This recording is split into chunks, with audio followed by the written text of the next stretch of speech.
आज अपने को पढ़ना है डिस्कवरी ऑफ न्यूट्रॉन, है ना।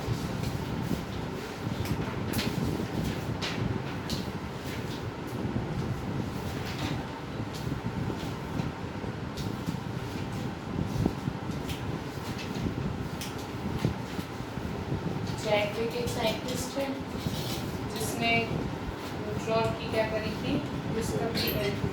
सर पेन है क्या?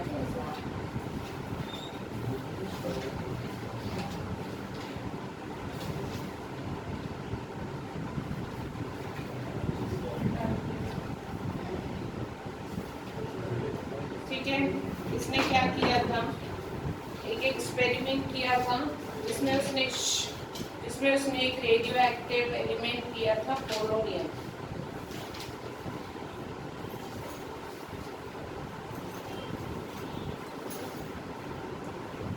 इसको एक लेड बॉक्स में बंद कर रखा था।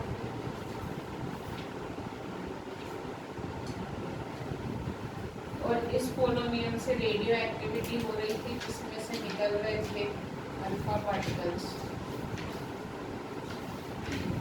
Getting my point? ठीक है, उसने ये अल्फा पार्टिकल्स को बॉम्बार्ड कराया था बेरिलियम के न्यूक्लियस से। इससे यहाँ पे वैक्यूम है और यहाँ पे एक बेरिलियम मटेरियल रखा हुआ है।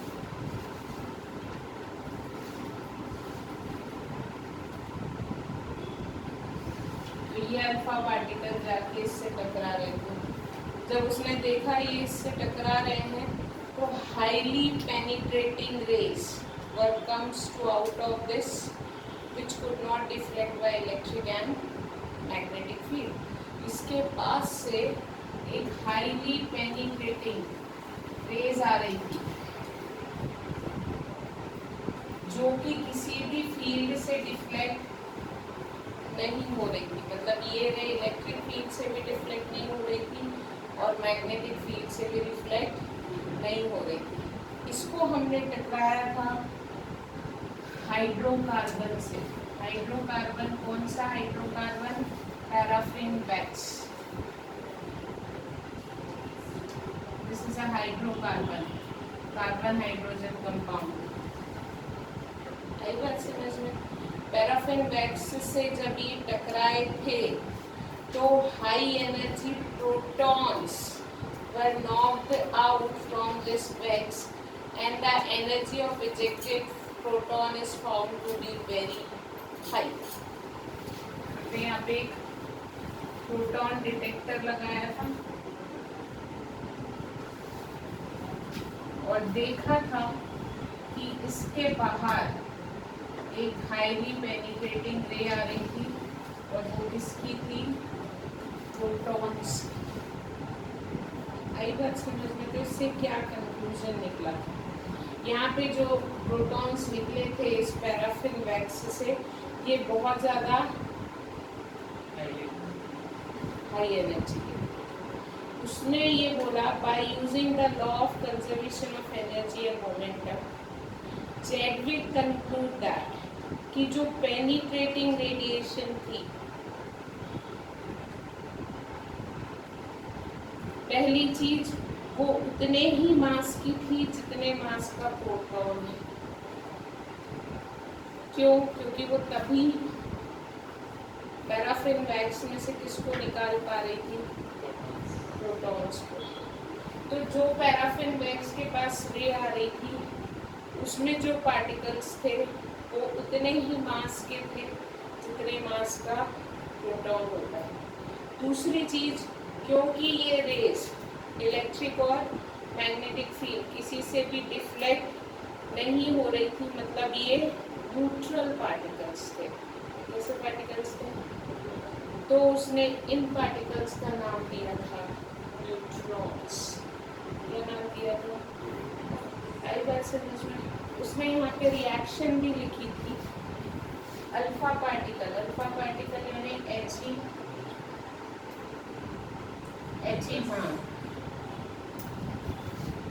He2O प्लस इससे टकराई है बेरिलियम से। Beryllium is Ha, He, Li, Bi 4 atomic number and mass is 9. जब ये इससे टकराया था अल्फा पार्टिकल बेरिलियम के न्यूक्लियस से टकराया था तो एक पार्टिकल निकला था जिसपे कोई चार्ज नहीं था और जिसका मास था प्रोटॉन के बराबर। इस पार्टिकल को उसने बोला था न्यूट्रॉन्स। प्लस जो पीछे लेफ्ट आउट रह गया था वो था C6।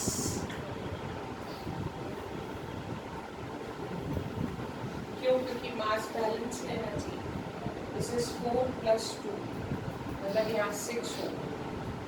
मास कंजर्व रहता है, चार्ज सॉरी अगर ये 4 है ये 2 है तो यहाँ 6 आना चाहिए और यहाँ पे 9 + 4 13 है, 12 + 1 13 होना चाहिए। आई बात समझ में? तो यहाँ ये जो पार्टिकल निकला था इस पार्टिकल को इसने बोला था neutron having 0 charge and mass nearly equals to proton. फिर उसने प्रॉपर्टीज ऑफ न्यूट्रॉन में क्या क्या बताया था। न्यूट्रॉन एक एलिमेंट्री पार्टिकल है जो सारे एटम्स के न्यूक्लियस में होता है एक्सेप्ट हाइड्रोजन। क्यों? क्योंकि हाइड्रोजन में एक प्रोटॉन और एक इलेक्ट्रॉन होता है H11। आई बात समझ में? तो उसने बोला था ये न्यूट्रॉन हर पार्टिकल के न्यूक्लियस में पाया जाता है। दूसरा, न्यूट्रॉन हैज नो चार्ज, उसका कोई चार्ज नहीं होता, उसका मास थोड़ा सा बड़ा होता है प्रोटॉन से। तीसरा उसने बताया था इनसाइड द न्यूक्लियस, किसी भी न्यूक्लियस के अंदर न्यूट्रॉन इज स्टेबल। न्यूट्रॉन क्या रहते हैं? स्टेबल रहते हैं।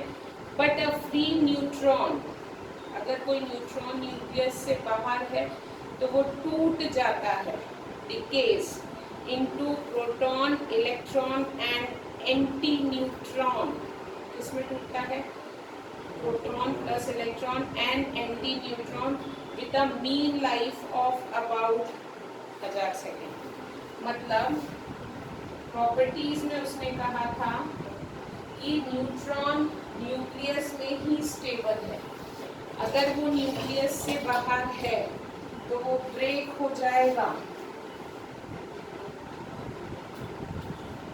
It breaks into proton, proton neutron. This is proton. Hydrogen यानी प्रोटॉन होता है, प्रोटॉन के बराबर। हाइड्रोजन न्यूक्लियस शो करता है। हाइड्रोजन के न्यूक्लियस में क्या आता है? Proton. This is proton. This is how you represent proton and one electron which is having charge -1, ठीक है, and anti neutrino is represented by this symbol. एक पार्टिकल है anti neutron, an elementary particle with 0 charge and 0 rest mass. इसका charge भी कितना होता है? 0, और इसका रेस्ट मास भी कितना होता है? 0। इसको बोलते हैं एंटी न्यूट्रॉन। आई बात समझ में? Getting my point? याद रखना, इसको इससे रिप्रेजेंट करते हैं। Plus lots of energy. इस एंटी न्यूट्रॉन की मीन लाइफ होती है 1000 सेकेंड। सिर्फ ये इतना ही जिंदा रहता है। आई बात समझ में? तो सीधी बात ये पता चलती है कि न्यूट्रॉन स्टेबल है सिर्फ और सिर्फ न्यूक्लियस के अंदर। आ गई बात समझ में? चौथा, बीइंग न्यूट्रल, क्योंकि न्यूट्रॉन्स न्यूट्रल होते हैं इसलिए वो किसी इलेक्ट्रॉन से अट्रैक्ट या रिपेल नहीं करते। Being neutral, neutrons are not repelled और अट्रैक्टेड बाय न्यूक्लियस। प्रोटॉन से भी अट्रैक्ट नहीं होते और रिपेल नहीं होते। They can easily penetrate heavy nucleus. क्योंकि ये भारी हैं, न्यूट्रॉन्स भारी होते हैं, इसलिए ये किसी भी हैवी न्यूक्लियस को जाके तोड़ सकने की पावर रखते हैं। दे can easily penetrate heavy nucleus जिसका मास नंबर बहुत ज़्यादा है, 200 न्यूक्लियॉन्स हैं जिनके पास। अगर हाई स्पीड न्यूट्रॉन्स हम उस न्यूक्लियस पे बॉम्बार्ड कराएं तो वहाँ पे न्यूक्लियर रिएक्शन हो जाती है। तो न्यूट्रॉन को अपन न्यूक्लियर रिएक्शन चालू करने के लिए भी बहुत हाई स्पीड से जाके किसी भी हैवी न्यूक्लियस से बॉम्बार्ड करा। आ गई बात समझ में? In heavier they induce radioactivity. किसी भी एलिमेंट में यदि ये घुस जाए तो उसके न्यूक्लियस से बहुत सारी चीज़ें निकलने लगती हैं जिसको अपन कहते हैं रेडियो एक्टिविटी। तो न्यूट्रॉन्स रेडियो एक्टिविटी क्रिएट कर सकते हैं, जैसे आपने बोला आर्टिफिशियल रेडियो एक्टिविटी। कई एलिमेंट्स को में अपन न्यूट्रॉन घुसा देते हैं तो उसके न्यूक्लियस बहुत सारे पार्टिकल्स छोड़ने लगते हैं। आई बात समझ में? लास्ट, इन हेवियर न्यूक्लियर, जो भारी न्यूक्लियस होते हैं, the number of neutron is more then that of proton, जिनका मास नंबर ज़्यादा होता है, मतलब जिनका ए वेरी हाई, बहुत ज़्यादा बड़ा होता है, उनमें ऑब्वियसली प्रोटॉन और a is what, proton plus neutron. तो जो हैवी न्यूक्लियस होते हैं जिनमें 200 न्यूक्लियॉन्स हैं, उनमें हमेशा याद रखना न्यूट्रॉन्स की संख्या प्रोटॉन्स से ज़्यादा होती है। मतलब अगर 200 न्यूक्लियॉन्स का न्यूक्लियस है तो उसमें से 100 नहीं, बराबर नहीं होते। कोई 60 एक प्रोटॉन होंगे और 140 क्या होते हैं, न्यूट्रॉन्स होते हैं। उन्होंने बोला is more than protons being positively charge, क्योंकि प्रोटॉन कैसे होते हैं, पॉजिटिवली चार्ज होते हैं। They repel each other in order to maintain stability, more neutrons become necessary. यहाँ पे प्रोटॉन क्या करते हैं, रिपेल करते हैं, क्योंकि न्यूक्लियस की स्टेबिलिटी बनी रहनी चाहिए, इसलिए यहाँ पे प्रोटॉन से ज़्यादा क्या देते हैं, ताकि प्रोटॉन रिपल्शन को ओवरकम कर सके। आगे बात समझ में? तो ये उसने बताई थी किसकी, न्यूट्रॉन्स की प्रॉपर्टी। चैडविक ने पूरा एक्सपेरिमेंट बताया था, न्यूट्रॉन पार्टिकल डिटरमाइन किया था और उसके बाद उसने प्रॉपर्टीज बताई। अब उसने बोला था there is a force and that force you called it as a nuclear force.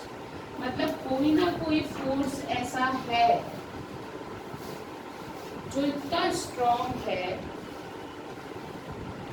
कि फोर्स ऑफ रिपल्शन प्रोटॉन को भी ओवरकम करता है और प्लस पार्टिकल्स को एक छोटी सी जगह में बांध के रखता है।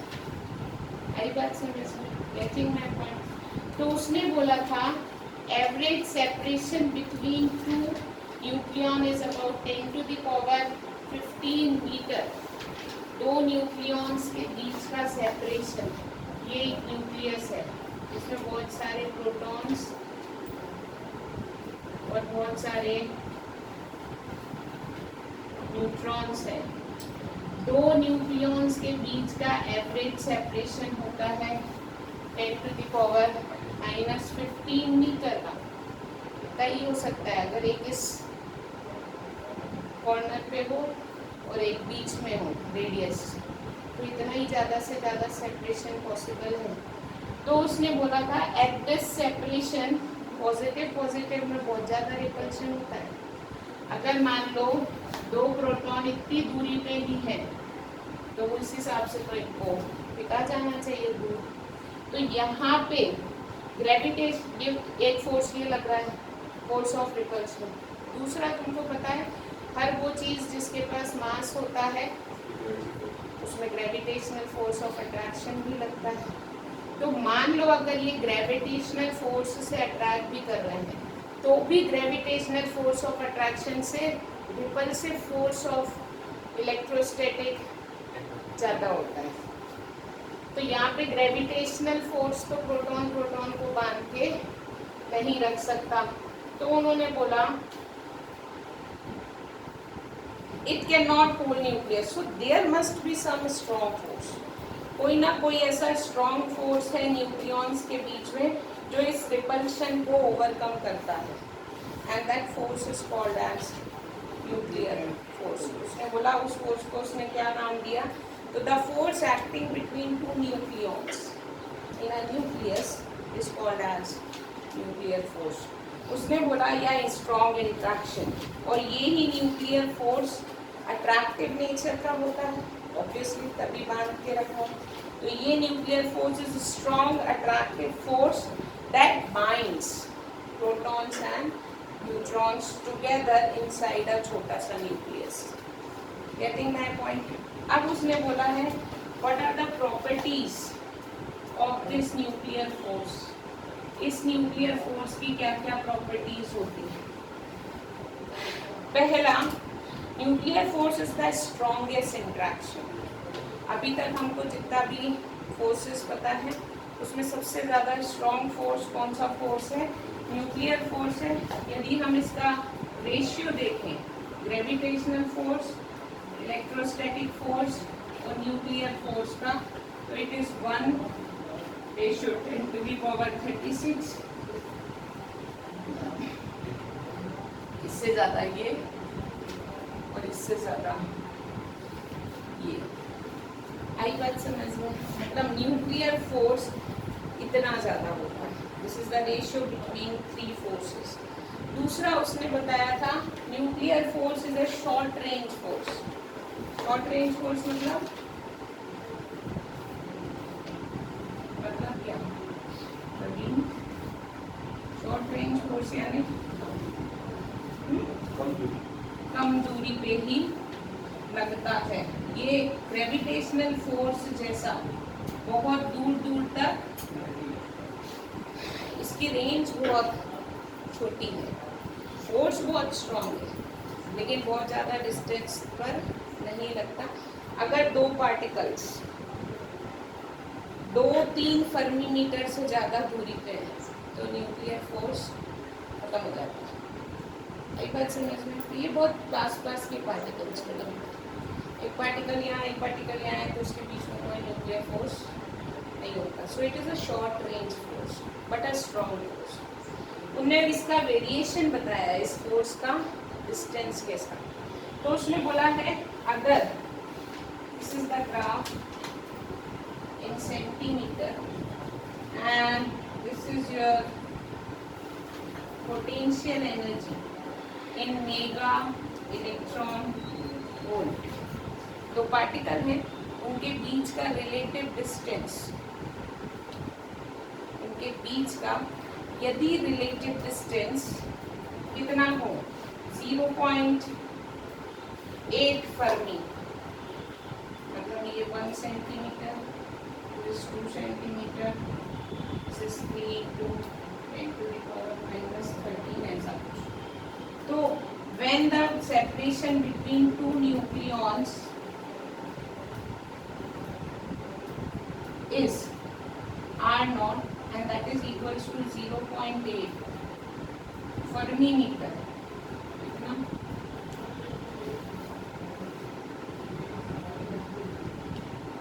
जब उनके बीच का एवरेज सेपरेशन, दो न्यूक्लियॉन्स के बीच का सेपरेशन कितना हो 0.8 फर्मी मीटर हो, तो उनकी पोटेंशियल एनर्जी सबसे कम होती है, सबसे कम, मतलब वो दोनों स्टेबल पोजीशन पे होते हैं। ये दो न्यूक्लियॉन्स हैं, प्रोटॉन चाहे न्यूट्रॉन, इनके बीच का एवरेज सेपरेशन यदि R0 है तो ये स्टेबल है। इनके बीच की पोटेंशियल एनर्जी सबसे कम होती है।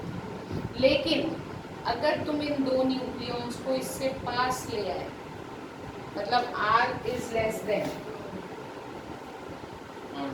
R नॉट, मतलब इसके पहले, तो ये एक दूसरे को बहुत ज़्यादा रिपेल करने लगते हैं। इनके बीच की पोटेंशियल एनर्जी बहुत ज़्यादा, वर्क डन करा लो उससे कुछ भी, क्योंकि वो दोनों अनस्टेबल सिचुएशन में आते हैं। आई बात समझ? तो इनकी पोटेंशियल एनर्जी बहुत ज़्यादा हाई होती है if the distance is less than r naught. Potential energy बहुत ज़्यादा, यहाँ पे कौन सा फोर्स लगाने लगते हैं एक दूसरे पे? Repulsion. They don't want this close, वो पार्टिकल इतना क्लोज नहीं दे सकते। आई बात समझ में?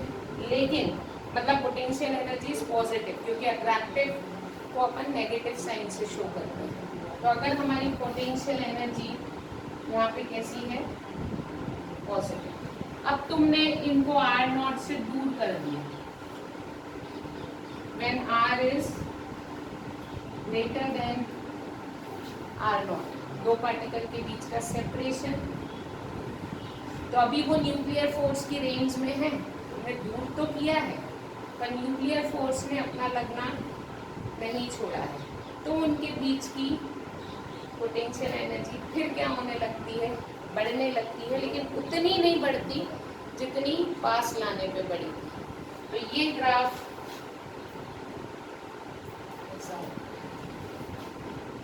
मतलब आर नॉट से यदि सेपरेशन बढ़ा दिया जाए तो भी पोटेंशियल एनर्जी बढ़ी रही है ना, लेकिन ऐसे पिक से नहीं बढ़ रही जैसे पिक से यहाँ बढ़ रही है। This shows attraction between particles. कौन सा अट्रैक्शन? Nuclear attraction. और यहाँ पे अट्रैक्शन है, इसलिए पोटेंशियल एनर्जी किस में आएगी? नेगेटिव में। अगर तुमने सेपरेशन 2 या 3 फर्मी मीटर से ज्यादा कर दिया तो वो फोर्स लगाने छोड़ दे, पोटेंशियल एनर्जी जीरो।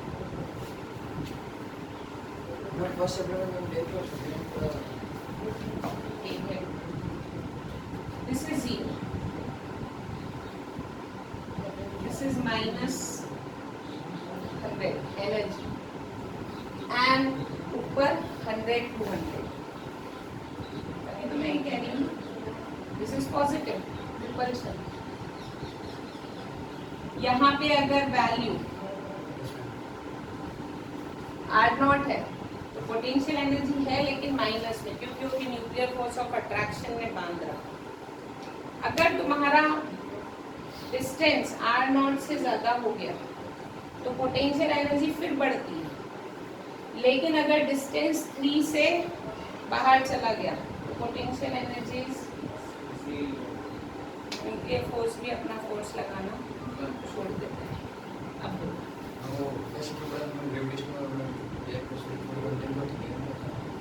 नहीं, ये तीनों का रिलेशन रेशियो बताया। When you divide first force by second force by third force, first और सेकंड में कितना अंतर होता है? 10 की पावर। कैलकुलेशन है इतना, मतलब सीधी बताने की बात ये है कि ये फोर्स इससे स्ट्रॉन्ग और ये फोर्स इससे स्ट्रॉन्ग, सीधी बात। आगे बात समझ में? This graph is important which shows variation of distance with potential energy. ठीक है। चौथी प्रॉपर्टी उसने बताई थी charge independent character. Charge independent character मतलब न्यूक्लियर फोर्स किसी चार्ज पार्टिकल पे लगे, ये जरूरी। तो चौथी प्रॉपर्टी उसने बताई थी कि ये चार्ज वार्ज पे नहीं लगता है।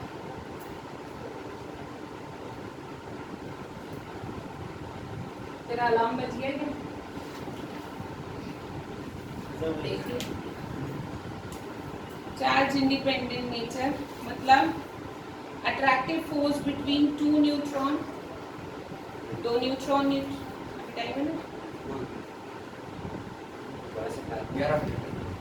हाँ 2 न्यूट्रॉन के बीच का फोर्स हो, या 2 प्रोटॉन के बीच का फोर्स हो, या फिर एक प्रोटॉन और एक न्यूट्रॉन के बीच का फोर्स हो। ये सारे forces does not depends on the charge of the particle. ये किसी न्यूक्लियर फोर्स किसी भी चार्ज से कम ज़्यादा नहीं होता। In case of PP nuclear force, proton proton nuclear force, दो प्रोटॉन है उनके बीच में न्यूक्लियर फोर्स लगा है, there is a repulsive force between two proton, but this is weak as compare to nuclear force. आई बात समझ में? पांचवा उसने बोला था सैचुरेशन इफेक्ट। सैचुरेशन इफेक्ट मतलब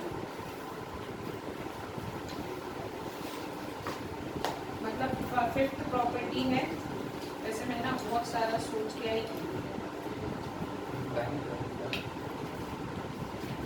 तो एक पेज और पढ़ाना।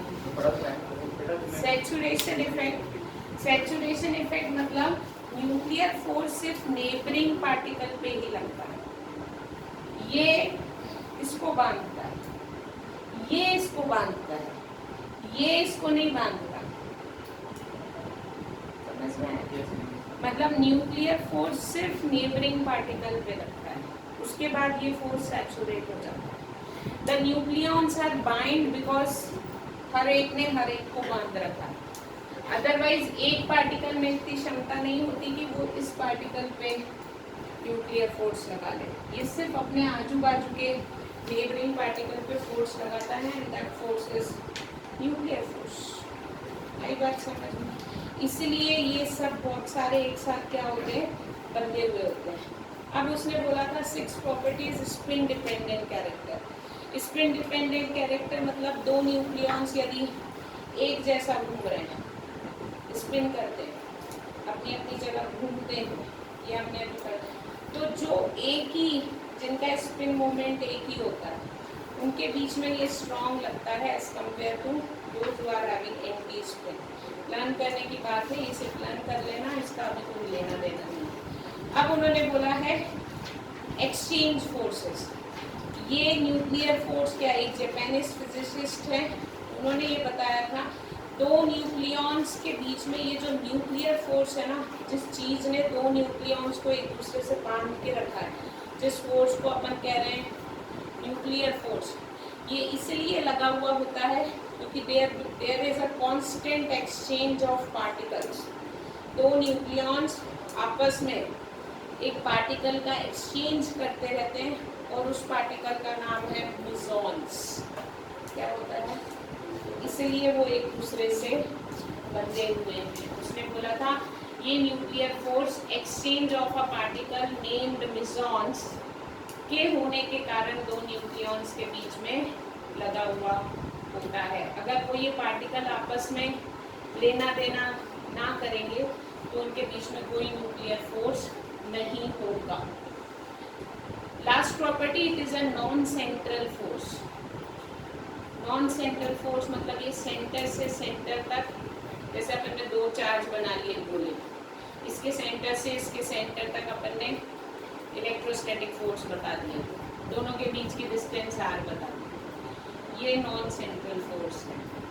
ये सेंटर ऑफ प्रोटॉन से सेंटर ऑफ न्यूट्रॉन पे नहीं लगता, इसका सेंटर से कोई लेना देना नहीं है। एक छोटी सी बात मैं ये बता देती हूँ कि अभी तक हमको पता है elementary particles electron proton neutron, but अभी नहीं पता, अभी इससे ज़्यादा भी हमको पता चल गया है कि ये जो प्रोटॉन्स और न्यूट्रॉन्स हैं ये छोटे से पार्टिकल से मिलकर बने होते हैं जिसको कहते हैं क्वार्क।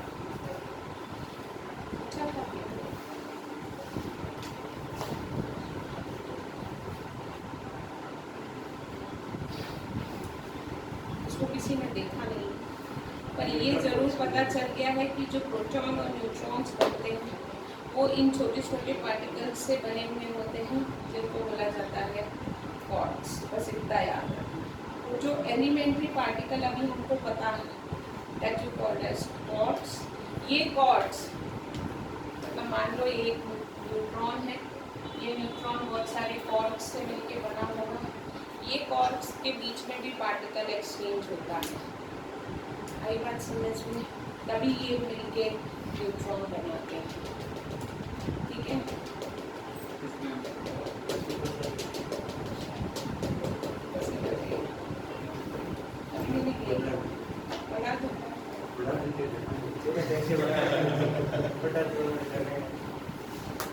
पढ़ाना तो था, मास डिफेक्ट करेंगे।